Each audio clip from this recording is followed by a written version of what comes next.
Hello बच्चों, welcome back to the class. आज के लेक्चर में हम पढ़ने वाले हैं ग्राफिकल एनालिसिस के आगे वाला पोर्शन, जो कि है डिस्प्लेसमेंट टाइम ग्राफ के दो तीन केसेस, और आगे velocity time graph, acceleration time graph आएगा। बढ़िया मज़ा आने वाला है। तो उसके पहले हमने होमवर्क के लिए क्वेश्चन दिया था। ये होमवर्क पे क्वेश्चन था। इसके प्रीवियस लेक्चर में क्या हुआ तुम देख सकते हो, ये सभी चीज़ें प्रीवियस लेक्चर की है। ठीक है, तो यहाँ पे होमवर्क पे मैंने ये क्वेश्चन दिया था, जहाँ पे मैंने पूछा था इस ग्राफ का इंटरप्रिटेशन बताओ। इंटरप्रिटेशन बताओ मतलब ये डिस्प्लेसमेंट टाइम ग्राफ गिवन है, और हमें पूछा इसकी वेलोसिटी, वेलोसिटी का डायरेक्शन और एक्सेलरेशन के बारे में कमेंट करो। तो हमने किया, स्टार्ट किया हमने ए टू बी में हमने देखा, पहले तो सबसे पहली चीज हमें स्लोप देखना होता है। स्लोप कर्व का कैसे निकालते हैं, हम एक टेंजेंट निकालते, कोई भी दो चलते चलते पॉइंट्स ले लो। एक पॉइंट यहाँ ले लिया, दूसरा पॉइंट मैंने यहाँ ले लिया। ठीक है, थोड़ा सा डिस्टेंस ज्यादा रखना, मतलब तुम्हें इजीली आइडेंटिफाई हो इनिशियल स्टेजेस में। तो यहाँ पे मैंने एक टेंजेंट निकाली, और ये पॉइंट पे एक टेंजेंट निकाली, और हर एक टेंजेंट का हम एंटी क्लॉकवाइज हॉरिजॉन्टल के साथ एंगल मेजर करेंगे। क्या हमें वो डायरेक्टली कंपास वगैरह लेके मेजर नहीं करना है, हमें बस वो एक अंदाजा लेना है कि वो आ, ये अटक तो नहीं रहा है ना बच्चों बीच में? मुझे ऐसा क्यों लगा ये अटक गया था। ठीक, यस। और ये सेकंड में, मतलब जो सेकंड टेंजेंट निकाली उसका भी हमने एंगल मेजर किया। ये दोनों एंगल कैसे हैं? 90 डिग्री से बड़े हैं। 90 डिग्री से बड़े हैं, जिसको हम कहते हैं ऑप्ट्यूस, और ऑप्ट्यूस को हम निगेटिव साइन देते हैं। तो हमने ए टू बी में लिखा कि ये जो एंगल है throughout the journey A to B, वो कैसा है? ऑप्ट्यूस है। ऑप्ट्यूस मतलब निगेटिव, निगेटिव मतलब अवे आएंगे, होल्ड ऑन दैट अवे। दूसरी बात, ऑप्ट्यूस और के अंदर स्लोप बढ़ रहा है, मतलब ऑप्ट्यूस में स्लोप बढ़ रहा है, और देख सकते हो ना यहाँ पे ये स्लोप यहाँ से इतना हो गया। सो ऑप्ट्यूस में स्लोप इंक्रीज हो गई, मतलब velocity is decreasing. So velocity is decreasing मतलब रिटार्डेशन। अभी ये सिचुएशन एक्चुअल ड्रॉ करते हैं, तो ये हमारा ओरिजिन मान लो, दैट्स ए पॉइंट। ऑप्ट्यूस मतलब निगेटिव, मतलब वो पीछे की तरफ चलेगा। So the vehicle is moving in the backward direction. ठीक है, और वेलोसिटी डिक्रीज हो रही है, मतलब कहीं आगे चल के बी पॉइंट पे उसकी वेलोसिटी क्या हो जाएगी? जीरो हो जाएगी। Easy way to find out velocity zero होगी ग्राफिकली देख के। अगर किसी ने पूछा तुम्हें ये डीपीपी के अंदर सवाल डाला है मैंने, उसका सॉल्यूशन बता रहा हूँ। ग्राफिकली डिस्प्लेसमेंट टाइम ग्राफ में अगर पूछा है कि कहाँ पे वेलोसिटी जीरो होगी, तो जहां पे इसका स्लोप हॉरिजॉन्टल होगा, स्लोप जीरो जिसको हम कहते हैं, कि ये बी पॉइंट पे वेलोसिटी इसकी जीरो हो जाएगी। इजी वे टू आइडेंटिफाई, यहाँ पे स्लोप देखना कहाँ पे स्लोप जीरो हो रहा है, बी पॉइंट पे स्लोप जीरो हो रहा है डिस्प्लेसमेंट टाइम ग्राफ का, तो मतलब बी पॉइंट पे गाड़ी की रफ्तार जीरो होगी। आगे आए हम बी टू सी देखें। बी टू सी हमने टेंजेंट ड्रॉ की, एक्यूट निकला। दोनों एंगल कैसे हैं? एक्यूट है, 90 डिग्री से कम है। इसका मतलब है the body is moving in right direction या पॉजिटिव डायरेक्शन। ठीक है, अच्छा, एक्यूट में इंक्रीज हो रहा है का स्लोप, बढ़ रहा है। यस, 3 to 4 हम जब जा रहे हैं, देख सकते हो ना, ये स्लो एंगल छोटा था, एंगल थोड़ा बढ़ रहा है। इसका मतलब है एक्यूट में एंगल बढ़ना मतलब वेलोसिटी इज इंक्रीजिंग। तो वेलोसिटी इंक्रीज मतलब एक्सेलरेशन हो रहा है। ठीक है, इसका मतलब बी टू सी जर्नी में गाड़ी ए से बी इधर आई, यू टर्न लेके गाड़ी अभी बी से ए की तरफ मुड़ रही है, that's our C point again, that's the velocity is again increasing. ये हमने बी टू सी का इंटरप्रिटेशन किया। सी टू डी मतलब अभी ये सी पॉइंट कहाँ होगा? ए और सी मतलब both are on the same plane, मतलब एक ही पोजीशन है ए और सी की, देख सकते हो यहाँ पे और यहाँ पे। एक्स इज इक्वल्स टू ए पे और एक्स इज इक्वल्स टू सी पे, दोनों पे कैसी है? जीरो है। सी टू डी हमने देखा वो एक स्ट्रेट लाइन है। स्ट्रेट लाइन का स्लोप खुद एक स्ट्रेट लाइन, खुद एक स्ट्रेट लाइन खुद एक स्लोप डिफाइन करती है। तो यहाँ पे दो कोई भी हमने पॉइंट्स ड्रॉ किए, यहाँ पे देखा स्लोप कैसा है? कांस्टेंट है। एक्यूट है, कांस्टेंट है। एक्यूट का मतलब पॉजिटिव है, मतलब गाड़ी सी टू डी देखोगे तो ये अभी ओरिजिन से भी आगे निकल जाएगी, अभी कहीं ये डी पॉइंट होगा। और उसकी रफ्तार के बारे में, वेलोसिटी के बारे में, velocity will be constant as slope is constant. अब वेलोसिटी कांस्टेंट है तो एक्सेलरेशन क्या होगा बच्चों?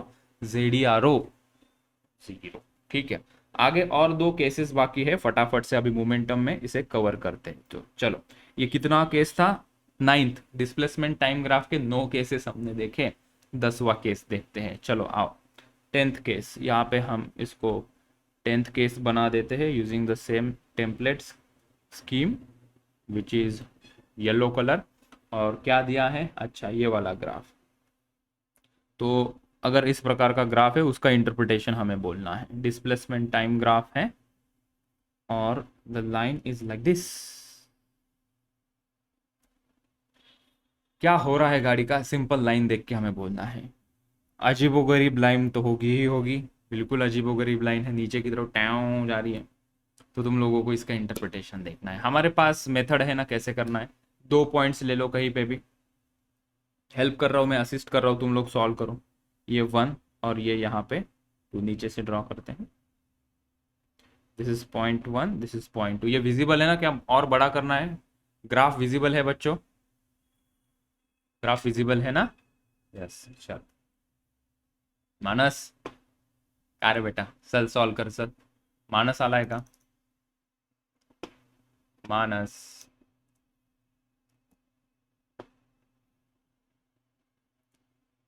परी सॉल्व कर बेटा। पार्थ सॉल्व करो, मतलब मुझे मेरे सवालों का जवाब दो। दो ना। 1 और 2 पे स्लोप जो है ना वो एक्यूट है या ऑब्ट्यूस है, इतना बता।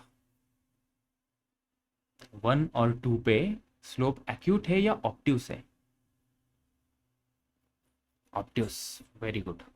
अभी 1 से 2 जा रहे हो तो वो ऑब्ट्यूस में इंक्रीज हो रहा है या डिक्रीज हो रहा है वो देखो। तो वेलोसिटी डिक्रीजेस, ठीक है। रिटार्डेशन, ठीक है। कहाँ जा रही है गाड़ी, लेफ्ट को जा रही है या राइट को जा रही है गाड़ी, वो बताओ। सिंपल। तो ये अजीबोगरीब सिंपल हो गया हमारे लिए। चलो करते हैं, कोई टाइम वेस्ट नहीं करते हैं। सो O to A जर्नी का हमें कुंडली निकालनी है, इसकी कुंडली निकालेंगे हम। हाथों की लाइन देखते हुए भविष्य निकालते हैं, XT ग्राफ देखते हुए हम वेलोसिटी एक्सेलरेशन निकालते हैं, ठीक। तो यहाँ पे एक लाइन मैंने ड्रॉ की और यहाँ पे लाइन ड्रॉ की, ठीक है। इसमें तो कोई किसी को दिक्कत नहीं ना सर, मैं टेंजेंट कैसे निकालूं, इसको दिक्कत नहीं ना। टेंजेंट का मतलब है एक ही पॉइंट को छूने वाली लाइन, ठीक है। यस, अभी यहाँ पे एंगल देखा मैंने θ1, ये एंगल देखा मैंने ये θ2। ओके भैया, तो मुझे एक पता चला यहाँ से O to A इस जर्नी में, O to A इस जर्नी में क्या हो रहा है, स्लोप कैसा है यहाँ पे, ऑब्ट्यूस है। ऑब्ट्यूस माने निगेटिव। और स्लोप कैसा है, ऑब्ट्यूस में इंक्रीज हो रहा है या डिक्रीज हो रहा है बच्चों? मुझे तो डिक्रीज लग रहा है, देखो तुम लोग, कम हो रहा है ना। इतना बड़ा था, कम कम कम कम कम कम कम होता जा रहा है। सो स्लोप ऑब्ट्यूस में क्या हो रहा है, डिक्रीज हो रहा है। तो इतना ही काफी है ना बाकी वेलोसिटी के बारे में कहने के लिए, ठीक है। तो ऑब्ट्यूस और निगेटिव, इसका मतलब है स्टार्टिंग से ही ऑब्ट्यूस मिला है। ये कोई घर है, मतलब ये हमारा ओरिजिनल पॉइंट है और हमें ये देखना है कि ये व्हीकल कहाँ जा रही है। कोई पार्टिकल होगा तो व्हीकल से थोड़ा अच्छा रिप्रेजेंटेशन होता है ना, इसलिए हमने व्हीकल बोला है। मेरा एक सवाल है, तुम लोग मुझे जवाब दो। गाड़ी यहाँ पे जा रही है या 2 पे जाएगी, 1 पे जाएगी या 2 जाएगी, लेफ्ट जाएगी राइट मुड़ेगी? फर्स्ट, ये कैसे पता चला सर? आपने ऑब्ट्यूस लिखा है ना, ऑब्ट्यूस मतलब निगेटिव, निगेटिव मतलब लेफ्ट साइड में जाएगी ओरिजिन के, ये पता चला, ये हटा दिया, फिर पहली बात क्लियर होगी।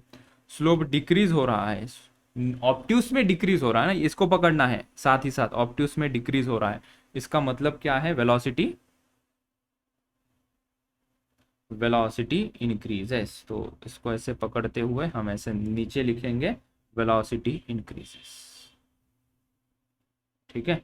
तो प्रॉपर मेथड पता है, तो ज़्यादा दिमाग लगाने की बिल्कुल ज़रूरत नहीं पड़ेगी। ये ग्राफ ऐसे जाएगा, विजुअलाइज करने की ज़रूरत नहीं, बस स्लोप निकालो, डायरेक्शन देखो और निकल पड़ो। तो yes, the vehicle is moving in this direction. कोई व्हीकल होगी, व्हीकल होगी यहाँ पे which is moving in this direction, और उसकी वेलोसिटी क्या हो रही है, इंक्रीज हो रही है, ठीक है। और इसके आगे क्या होगा ये हमें कहाँ दिया है, इसके आगे अगर देते ऐसे चलती गाड़ी, स्ट्रेट चलती, तो हम आगे बोल देते कि आगे जाके गाड़ी का क्या हुआ, हमें बस यहाँ तक ही पता है। तो vehicle is moving in this backward direction. चलो ये एक केस हमने कवर कर लिया, आगे बढ़ते हैं। 11th केस, केस 11, ठीक है। क्या है इस बार मेरे पास, ओके क्या ये केस का जजमेंट तुम दे सकते हो क्या? बड़े मज़ेदार केस है ये तो। ठीक है, mind boggling. X versus T, line vertical है। बता, अजीबो गरीब नहीं है, लेकिन ये अजीबो गरीब। 2 पॉइंट्स दे देता हूं, बोल सकते हो क्या, व्हाट इज हैपनिंग हियर, क्या हो क्या रहा है यहाँ पे एक्स टी ग्राफ के अंदर, एक्स टी ग्राफ के अंदर हो क्या रहा है। क्या ये केस पॉसिबल भी है तो कैसे, नहीं तो कैसे, दोनों का जवाब बताओ। बताओ क्या लगता है बच्चों। Anyone, Brooklyn, Nirmal, Aryan, Parth, yes. Yes, Y.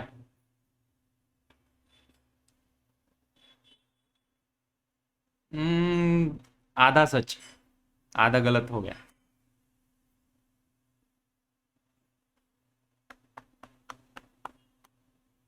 Hmm.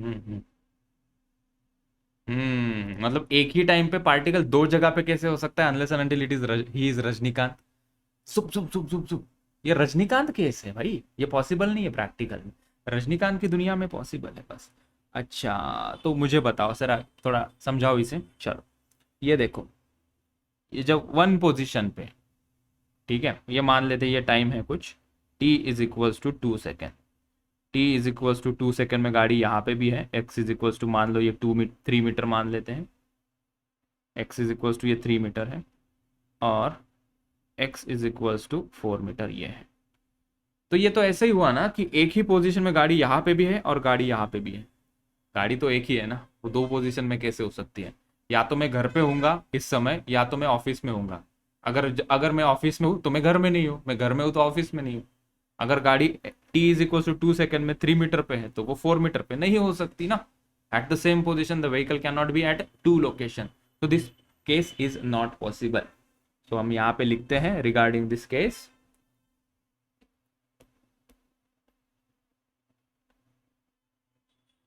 This graph is not possible, ठीक है, because at a single given time, at a single given time, body cannot present at two position, body cannot present at two locations या positions, दोनों में से कोई अच्छा word चुन लो, positions, ठीक है। अभी इसको हम थोड़ा सा मैजिक दिखाने की कोशिश करेंगे, आब्रा का डाबरा, इसको कन्वर्ट कर दिया जाए टेक्स्ट में, ठीक है। This is graph is not possible because a single time the body can not present at two locations, ठीक है। सो देखो भैया, किसी को कुछ पूछना हो यहाँ तक तो पूछो, नहीं तो नैया को हम आगे पार करवाने लगाते हैं, ठीक। चलो, इसके भाई बहन देख लेते हैं। इस रजनीकांत केस के दो भाई बहन भी है, उसे हम देख लेते हैं, ठीक है। तो अगर हम 11th केस देखें, 11th हो गई, 12th केस हम देखें, तो बच्चों देखो यहाँ पर,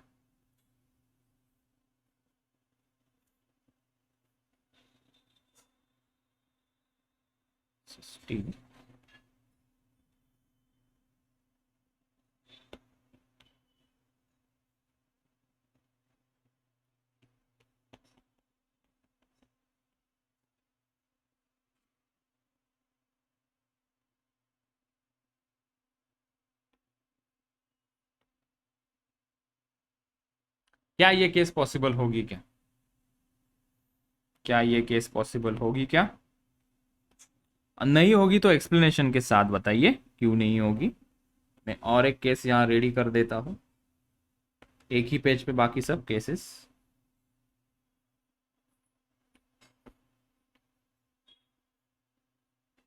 क्या इन दोनों ग्राफ का कुछ सिग्निफिकेंस होगा क्या, क्या इन दोनों ग्राफ का कुछ सिग्निफिकेंस होगा क्या, पहले इसके बारे में क्या ख्याल है, क्या ये पॉसिबल है, x T graph third quadrant में, is it possible.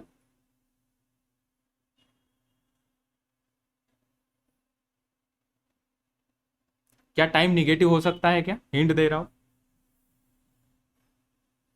Time is never negative, so this graph is not possible. ठीक है, ये यहाँ पे माइनस टी होगा ना, ये नीचे तो जा सकता है, एक्स डायरेक्शन में नीचे जाने में कोई भी प्रॉब्लम नहीं है, लेकिन टाइम को पीछे कैसे लेके जाएगा? टाइम मशीन में डाल के पीछे लेके जाओगे तो अभी तक तो पॉसिबल नहीं है। फ्यूचर में होगा तो हम यस कह देंगे, अभी तो पॉसिबल नहीं है पीछे जाना। ठीक है, सो टाइम इज नेवर निगेटिव, आगे ही चलते रहता है ना time, so this graph is also not possible. इसके नीचे हम लिख लेंगे this graph is not possible as time is never negative। ठीक है, अच्छा, और ये लास्ट वाले ग्राफ के बारे में क्या ख्याल है? तो उसके लिए भी सेम एक्सप्लेनेशन चिपका दो, उसके लिए भी सेम एक्सप्लेनेशन हम यहाँ पे बोल सकते हैं। For these two graph we can say time is never negative. तो ये तीनों के तीनों cases not possible, we can say that. ठीक है, चलो हम इससे अभी छुटकारा करते हैं। डिस्प्लेसमेंट टाइम ग्राफ पढ़ लिया हमने, जितने भी केसेस है 12 केसेस 13 केसेस सभी के सभी हमने छान लिए।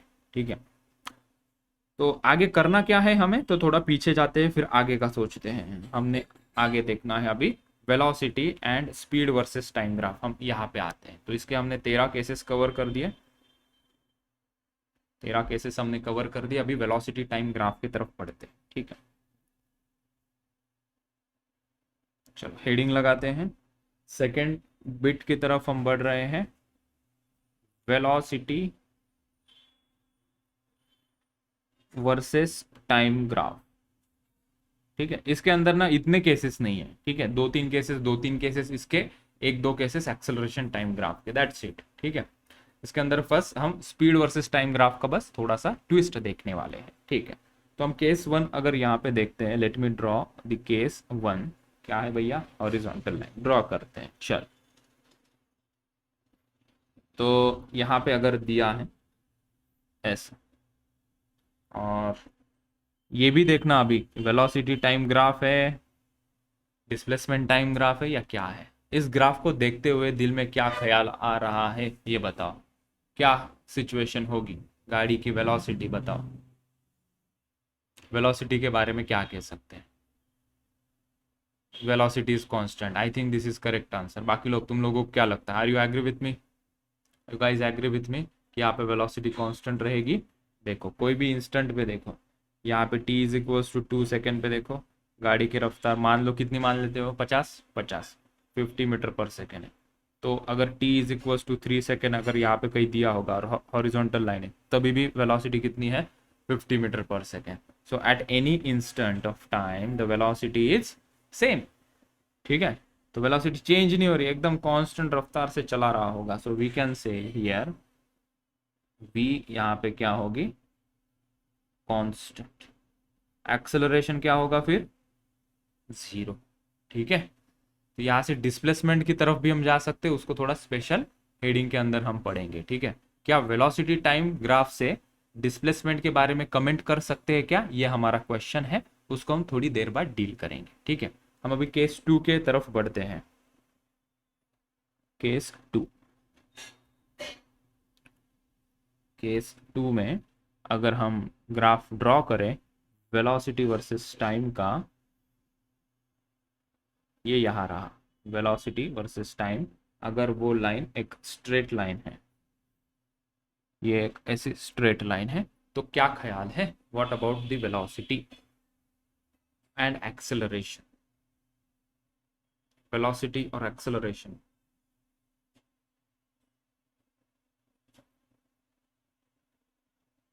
ठीक है, चलो ओके। और थोड़ा कमेंट बताओ, कोई बोलेगा और? Participate, boys, boys and girls. देखो यहाँ पे देखो, वेलोसिटी कांस्टेंट तो नहीं होगी यार, चेक कर सकते हैं। ये कोई टाइम इंटरवल ले लो, ये कोई टाइम इंटरवल 2 सेकेंड ले लो, तो जैसे जैसे टाइम बढ़ रहा है वेलोसिटी भी बढ़ रही है। तो कैन आई से velocity is increasing uniformly, velocity is increasing uniformly, right. Sir uniformly कैसे कह सकते हो ये बताइए ना, इसका स्लोप देखो, ठीक है।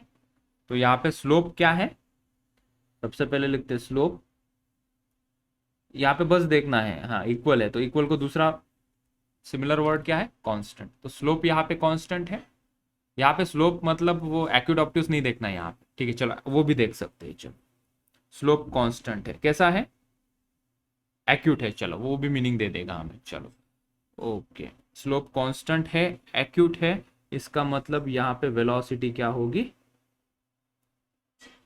इंक्रीजिंग,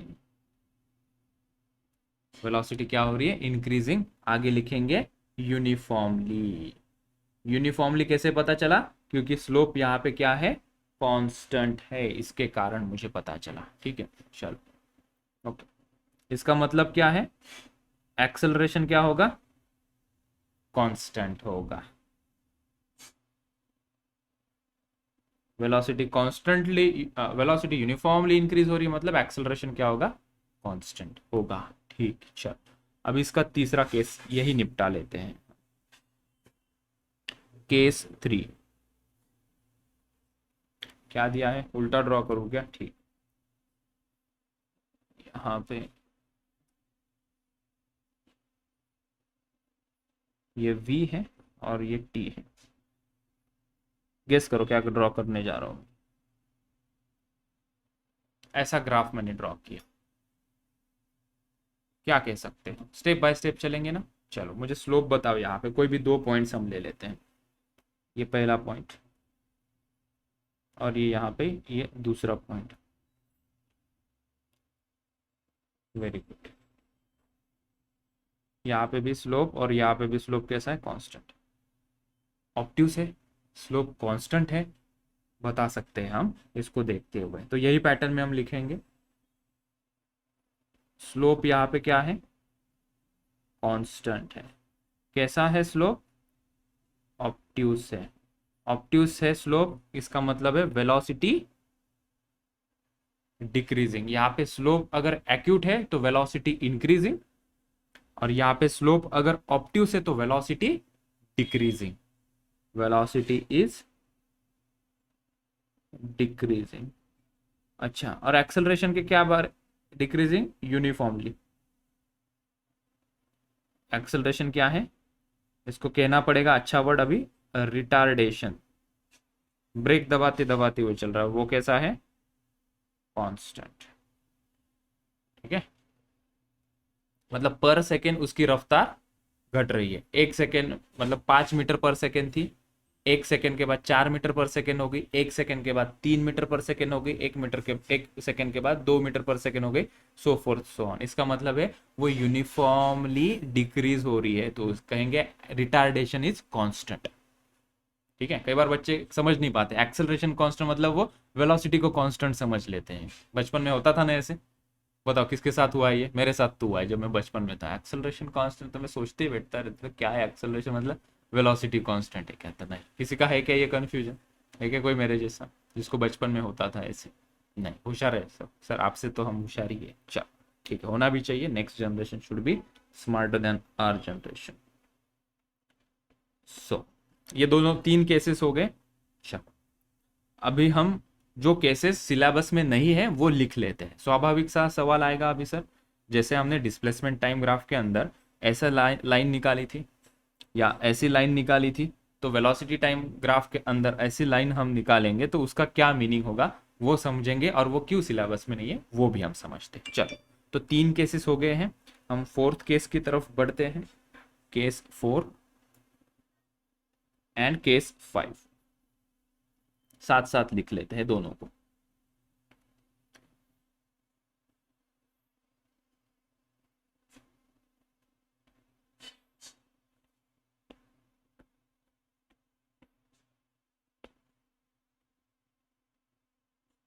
यही है दो केस,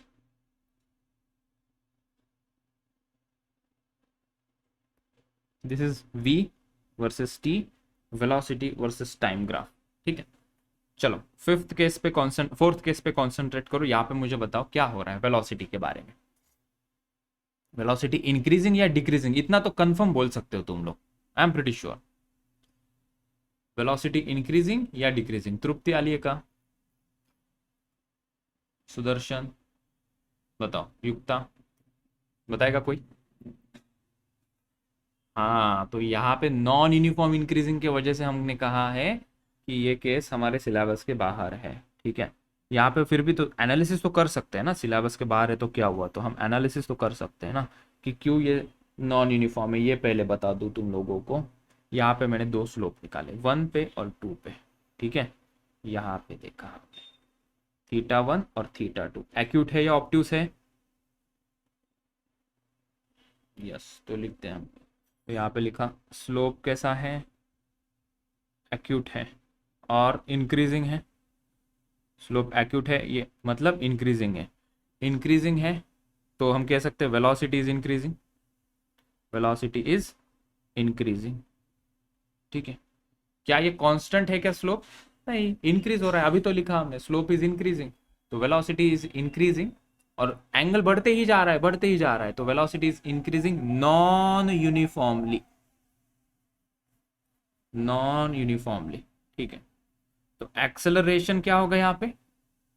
कांस्टेंट नहीं होगा। अभी नॉन यूनिफॉर्मली मतलब गाड़ी धक्का मारते हुए चल रही, कभी फास्ट चल रही, कभी वू, बीच में ही फास्ट जा रही, वू वू वू, बीच बीच में फास्ट चली जा रही गाड़ी। ठीक है, तो एक्सेलरेशन यहाँ पे कांस्टेंट नहीं है, एक्सेलरेशन इज नॉट कांस्टेंट। ठीक है, और हमारे सिलेबस में at least for graphical analysis constant acceleration के अलावा कोई केस हम पढ़ते नहीं है। और जो भी मैं ये बीच बीच में मैं कह रहा था, v is equal to u plus a t, s is equal to u t plus half a t square, v square minus u square is equal to 2as, ये इक्वेशन के अंदर जो a आ रहा है दैट a इज कांस्टेंट, हम क्या लेकर चलते हैं? a कांस्टेंट है तभी ये इक्वेशंस वैलिड है। वैसे ही ग्राफिकल एनालिसिस में इस प्रकार के ग्राफ हमें पूछे नहीं जाएंगे, क्योंकि यहाँ पे in this situation acceleration is not constant, और वैसे केस हमारे सिलेबस के स्कोप के बाहर पड़ जाते हैं। ठीक है, हाँ, बस हो सकता है कि ऐसा ग्राफ आ जाए और पूछ ले एक्सेलरेशन क्या है यहाँ पे, सो तुम कहोगे इट इज नॉट कांस्टेंट, और you can say variable, acceleration is variable कहा जा सकता है ऐसा। ठीक, अच्छा, फिफ्थ वाला केस देखते हुए बताओ, फिफ्थ वाले केस में बताओ स्लोप एक्यूट है या ऑब्ट्यूस है? तो यहाँ पे स्लोप ऑब्ट्यूस है, स्लोप कैसा है? ऑब्ट्यूस है। ऑब्ट्यूस में क्या हो रहा है? वो डिक्रीज हो रहा है, इसका मतलब है velocity is decreasing non uniformly, decreasing, spelling तुम लोग थोड़ा सा कर सकते हो, डिक्रीजिंग का करेक्ट कर लेना।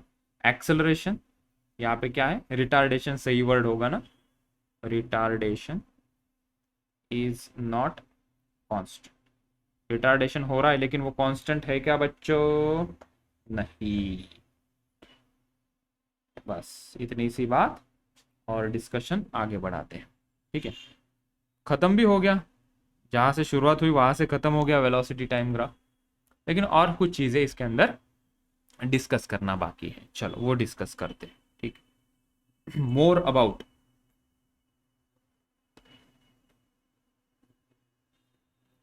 more about velocity versus time graph. सबसे पहला हम देखते हैं इसके अंदर area under the curve of velocity versus time graph. समझो बात, पहली सिचुएशन हम लेते हैं, दो सिचुएशंस लेते हैं, चलो ये सिचुएशन एक लेते हैं। ठीक है, case 1 of velocity time graph.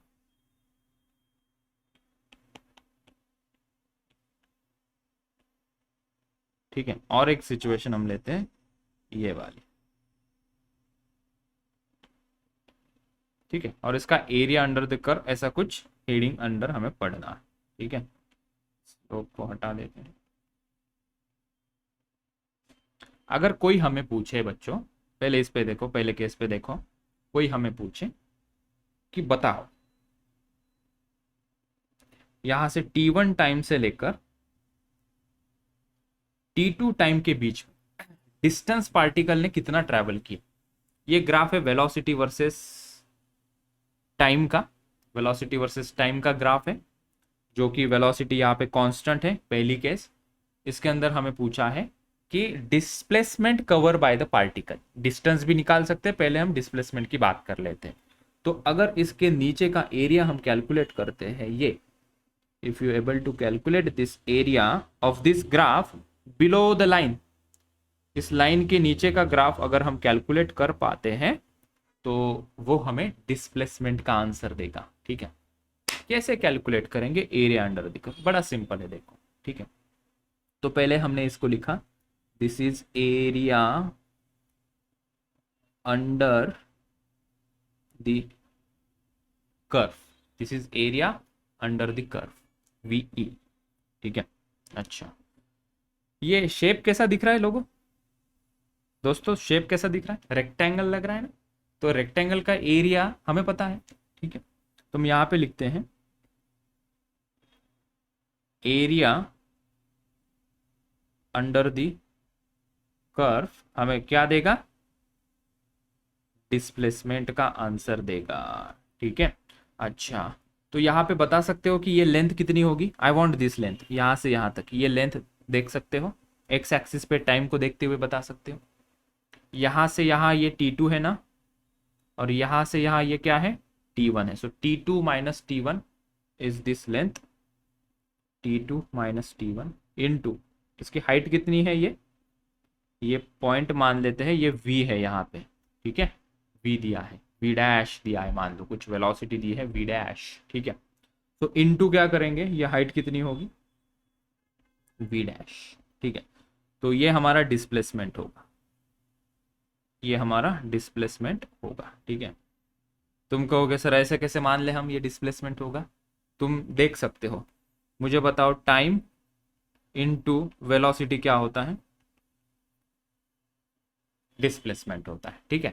तो इसीलिए area under the curve of velocity time graph हमें डिस्प्लेसमेंट का आंसर देगा। ये कॉन्सेप्ट पढ़ा रहा हूँ, एक दो न्यूमेरिकल और डीपीपी के अंदर भी होंगे, हम यहाँ पे भी ले सकते हैं, ठीक है। चलो, अगर ऐसा ग्राफ है तो ये सेकेंड वाली सिचुएशन, यहाँ पे टाइम एक्सिस, एक्स एक्सिस को टाइम लिया है, और इस ग्राफ को थोड़ा शॉर्ट करते हैं, हम यहाँ तक ही ले लेते हैं, ठीक है। मैंने 2 पॉइंट्स यहाँ पे बता दिए, ये लेट्स से ये T1 है और यहाँ पे वेलोसिटी V1 है। किसी ने तुमको पूछा कि अगर ऐसा ग्राफ दिया है, कैसा, ये वाला, तो पार्टिकल ने कितना डिस्प्लेसमेंट कवर किया होगा, तो ये बता सकते हैं क्या हम, बिल्कुल। कैसे बताएंगे, एरिया अंडर द कर्व, यहाँ पे कर्व क्या है, कर्व तो नहीं लेकिन स्ट्रेट लाइन है, यहां से यहां तक उसके नीचे का एरिया फाइंड आउट करेंगे, ऐसे ऐसे ऐसे, ये वाला। तो ये क्या होगा इसका, एरिया अंडर दी कर्व, नाम में ही मीनिंग छुपा है ना, कर्व के नीचे का एरिया हम फाइंड आउट कर रहे हैं, ठीक है। अच्छा, ये शेप कौन सा दिख रहा है तुम्हें,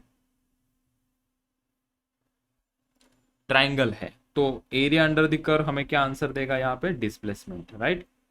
तो एरिया अंडर द कर्व मुझे क्या दे रहा है, यहाँ से डिस्प्लेसमेंट दे रहा है, ठीक है। वो कितना आएगा, half into base into height. तो ग्राफ में देखते हुए कोई मुझे बेस बताएगा, वो वाला बेस नहीं, यहाँ पे बेस ट्रायंगल का कितना है, 20। अरे ये, अरे T1 कहाँ खो गए, हाफ इंटू बेस में T1 है, हाइट में बताओ क्या है, हाइट में क्या है, वाई एक्सिस में क्या है, कहाँ से कहाँ तक है, V1 तक है, तो इंटू क्या करेंगे हम, V1 करेंगे, ठीक है। चलो, इसका एग्जाम्पल देना पड़ेगा, तभी तुम लोग समझोगे, ठीक है। तो यहाँ पे हम एक नीचे कमेंट करते हैं, एक कमेंट करेंगे, नोट लिखेंगे, note area under the curve of displacement. हमें एक्चुअली 2 पॉइंट्स लिखने हैं, तो मैं इसको नेक्स्ट पेज पे लेकर जा रहा हूँ। Area under the curve of displacement versus time graph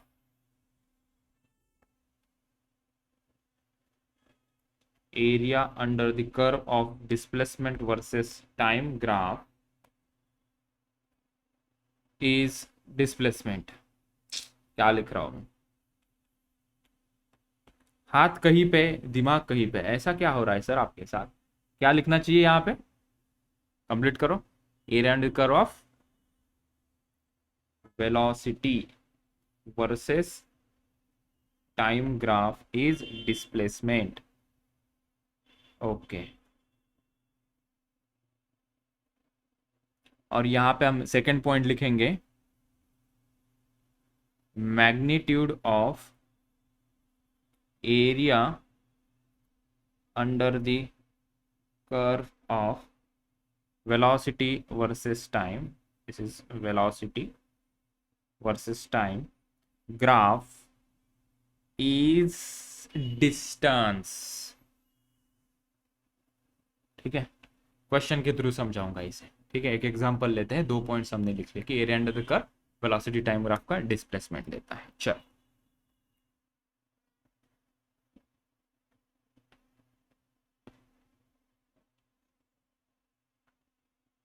एक एग्जांपल हम करेंगे बच्चों। यहाँ पे ग्राफ दिया है वेलोसिटी वर्सेस टाइम का,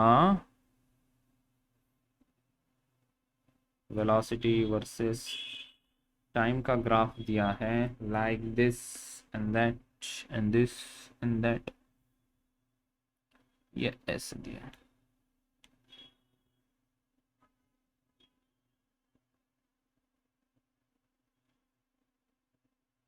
ये दिया है 5 मीटर पर सेकेंड, ऐसा नीचे दिया है -5 मीटर पर सेकेंड, ठीक है। और ये मान लेते हैं 0 से 3, और ये मान लेते हैं 5। कोऑर्डिनेट्स दे दिए है, हमें पूछा है, अभी क्वेश्चन है find number 1 displacement and distance